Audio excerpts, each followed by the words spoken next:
Quais são as suas motivações? O que te move nesta vida?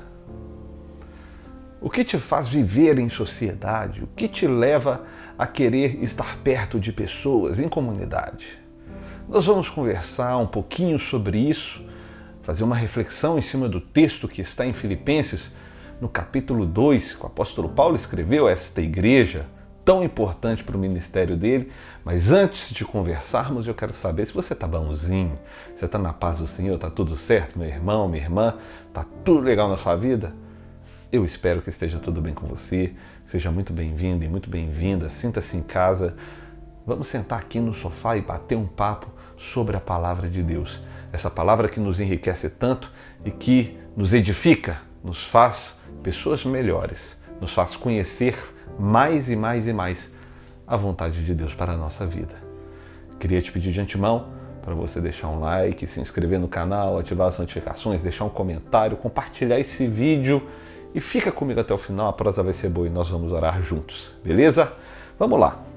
O texto que eu quero meditar com vocês está lá em Filipenses, no capítulo 2. Nós vamos dividir ele em 3 partes. Nós vamos começar do 1 ao 4, depois do 5 ao 8 e do 9 ao 11.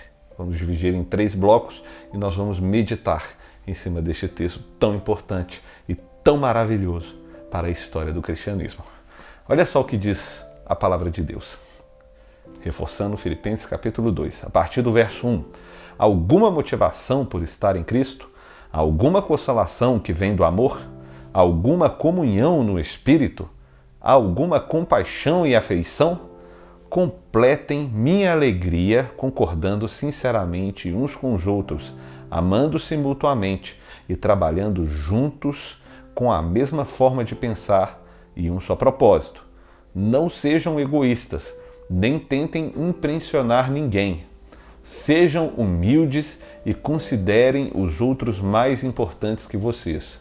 Não procurem apenas os próprios interesses, mas preocupem-se também com os interesses alheios.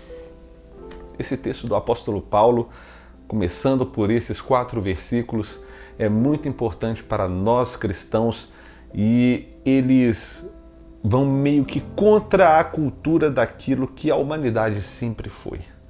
É verdade que nós somos seres altamente sociais.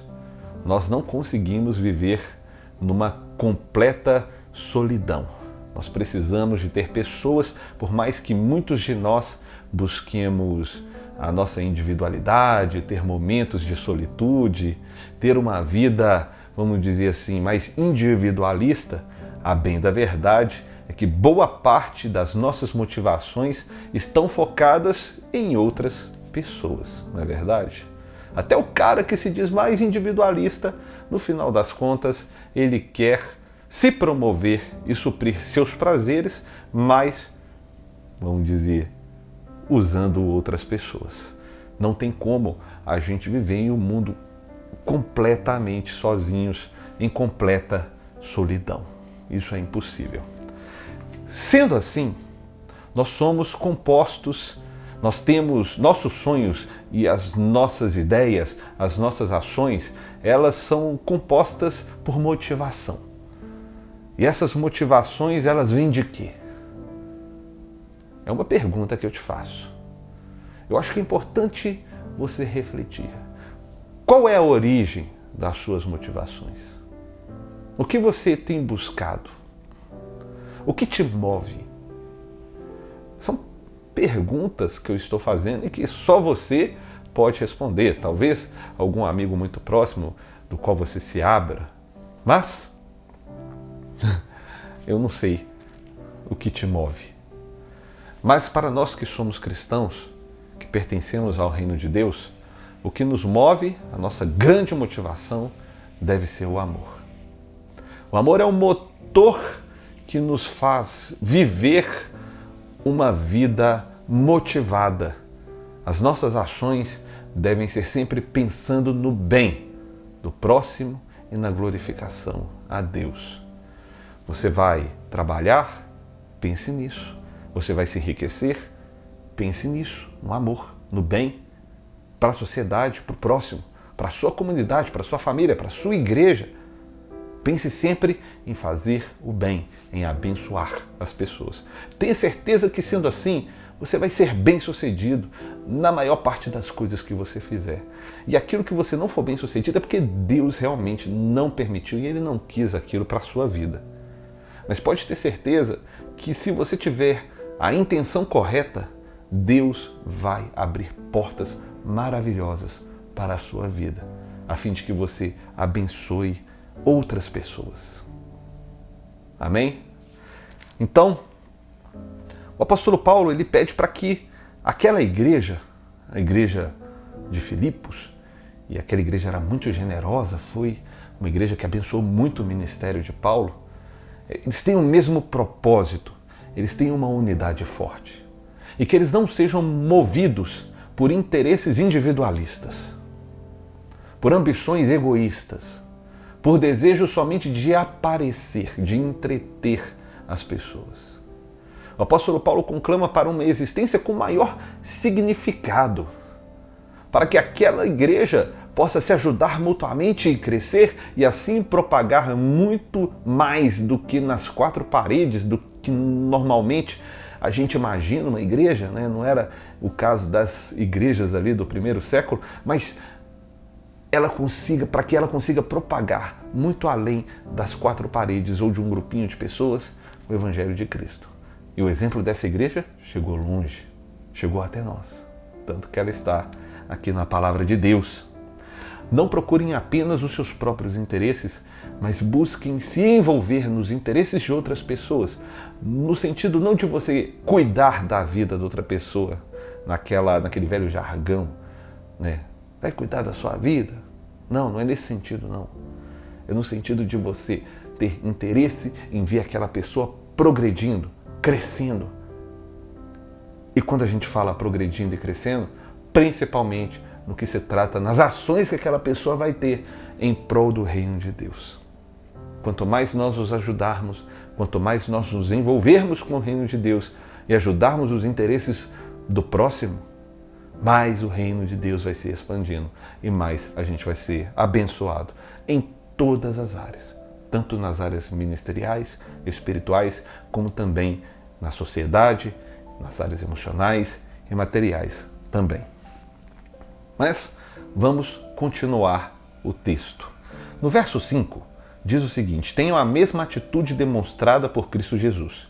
Embora sendo Deus, não considerou que ser igual a Deus fosse algo a que devesse se apegar. Em vez disso, esvaziou a si mesmo, assumiu a posição de um escravo e nasceu como ser humano, quando veio em forma humana. Humilhou-se e foi obediente até a morte e morte de cruz. Nós temos um grande exemplo. Um dos maiores problemas que levam nós brasileiros a não termos uma grande identificação com o nosso país é a falta de símbolos, de exemplos, de grandes exemplos que nos levam a nos inspirarmos e a termos orgulho de sermos brasileiros. Não é verdade? Mas, quando nós pegamos aqui a respeito do reino de Deus, nós temos o maior exemplo de todos, que é Cristo Jesus. E Ele, sendo Deus, não se apegou nisso, não se apegou nesse orgulho, igual muita gente se apega. Eu sou PhD, eu sou muito rico, eu sou importante, eu sou relevante. Muita gente se apega nos seus títulos, nos seus status. Agora para pensar, o próprio Deus esvaziou-se, não se apegou pelo fato de ser Deus. Antes, se tornou completamente dependente da vontade de Deus o Pai. Se tornou um ser humano, como nós. Serviu ao seu próximo e morreu uma morte vergonhosa destinada a grandes criminosos políticos daquele tempo. Um exemplo de servo, um exemplo de alguém que se doa, um exemplo de alguém que não é egoísta, o exemplo de alguém que é empático, compassivo, um exemplo de alguém que ama com todas as forças. Esse é o exemplo que nós devemos seguir como cidadãos do reino de Deus. E qual foi a recompensa de Cristo? A continuidade do texto diz: por isso Deus o elevou ao lugar de mais alta honra e lhe deu o nome que está acima de todos os nomes, para que ao nome de Jesus todo joelho se dobre nos céus, na terra e debaixo da terra, e toda língua declare que Jesus Cristo é o Senhor, para a glória de Deus, o Pai. Cristo fez tudo o que era necessário para nos dar a salvação. E hoje nós temos o privilégio de sermos comprados e de sermos tornados filhos de Deus. Através desse sacrifício, através dessa entrega, através da humildade, através daquilo que Cristo fez em amor por nós, da graça que superabundou. Isso é maravilhoso, não é verdade, gente? Eu acho isso maravilhoso. Nós precisamos buscar agir dessa mesma maneira, nos entregando, amando cada vez mais, não buscando ambições e recompensas egoístas. Cristo nos diz, lá em Mateus, no capítulo 5, que aos humildes Ele dará o reino dos céus. Ou seja, aqueles que são humildes herdarão o reino dos céus, serão cidadãos. A nossa entrega nesta vida, a nossa busca por humildade, por ajudar, por sermos amorosos nesta vida, nos trará uma grande recompensa de entrarmos no gozo, no descanso, na alegria do nosso Senhor.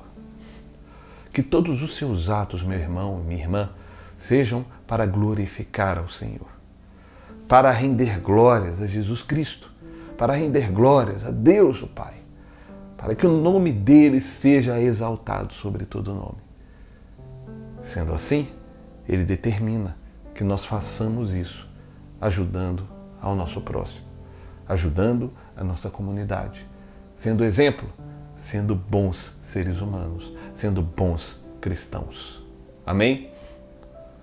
Bom, não tenho mais nada a dizer, porque esse texto já diz tudo, né, gente? Eu não preciso falar muita coisa, mas eu espero que esta palavra tenha sido edificante para a sua vida e que você possa refletir e se tornar um cristão cada vez mais parecido com Jesus. Vamos orar? Feche os seus olhos. Ó Pai, muito obrigado porque o Senhor enviou a Cristo e Cristo é o nosso maior exemplo. Cristo é aquele que se entregou. Obrigado, Jesus. Obrigado por toda essa entrega humilde, por tudo que Tu fizeste a nós. Muito obrigado. Santo Espírito, conduza-nos. Faça com que nós olhemos para Cristo e que nós busquemos imitá-lo com todas as forças, sendo humildes, não sendo egoístas, não pensando apenas em nossos próprios interesses, como a sociedade atual prega. E não apenas atual, sempre foi assim. Pai, que nós possamos servir uns aos outros em amor. Que nós possamos exalar o bom perfume de Cristo. Nós te amamos, Senhor. Abençoe esse irmão e essa irmã que tem passado por dificuldades na sua fé, por fases difíceis, talvez por uma fase de esfriamento, de dúvidas, de questionamento. Traga a iluminação e a revelação da Tua palavra através do Teu Santo Espírito. E ajude esse irmão e essa irmã a se tornarem cada vez mais parecidos com Cristo Jesus. É o que eu oro e te peço, no nome de Cristo. Amém e amém. Que Deus te abençoe muito, meu irmão e minha irmã. Muito obrigado por ter ficado comigo até aqui. A gente se vê em breve. Até mais.